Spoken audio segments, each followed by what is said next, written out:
a true running legend. Let's hear it for Val Rogoshevsky. She will be running today 50 years after finishing 6th in that race. That ran that one. She ran in 1972. Hope you got a chance to see that piece earlier on in our show that outlined what she's doing today, running with 2 daughters on this 50th anniversary of that first women's division race. It's not that big a group. There she is. Left. There she is. What a field we have in store for us today. This is such an incredible field. It's just a treat to see all these women line up together, to see them actually go head to head. Go Sara! You just don't see this very often.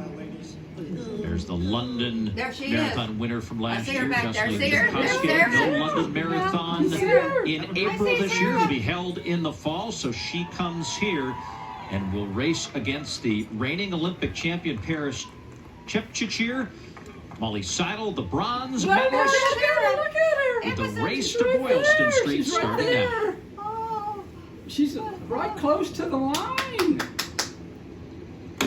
Go Sara! Go, Sara! Go Sara! There she goes! You can see her good! You can see her!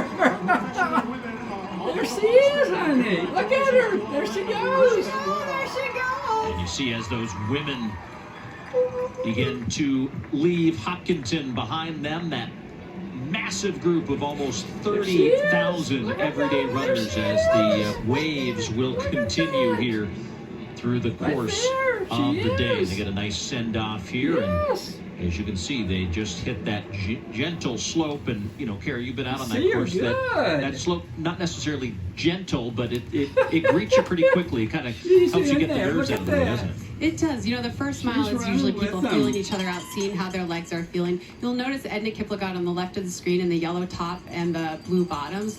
She is she's won here before in 2017. She was second last year. And one of the things that's interesting about her, she sort of disappears throughout the race and appears in the later stages. She's not going to waste any energy leading at these early parts. She's just going to tuck in, ride along, but mark my word, you'll see her in those final miles.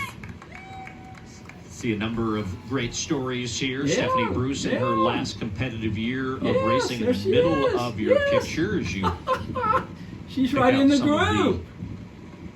Notable She's running with the stories. group. Look at that. Yeah. On the left side of your screen, another top American. Dakota Lindworm was a hockey player. She was a goalie from the state of Minnesota in high school, and she's made an excellent transition to running and especially to the marathon. So resetting where we start the race each and every year. The famous Dick Hoyt statue with his son Rick pushed him 32 times from 1980 to 2014. Dick passed away in March of last year at the age of 80, but so much part of the history of this great event. So the men's and women's pro racers are on their way to Boston. CJ Albertson, a year removed from being well out ahead, has some company. And on the women's side, Dakota Lindworm with a very subtle lead here. But as you said, Kara, kind of this early mile, just everyone kind of getting into their rhythm.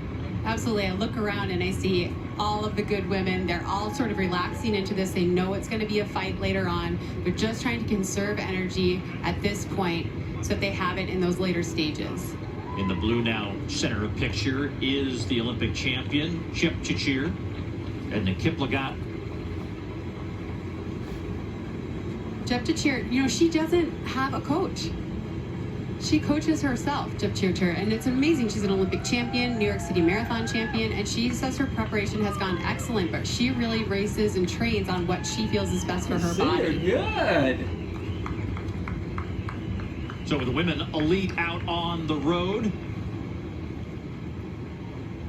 the women's wheelchair race already well on their way into Boston. And right now, Manuela Schar in command, a lead of almost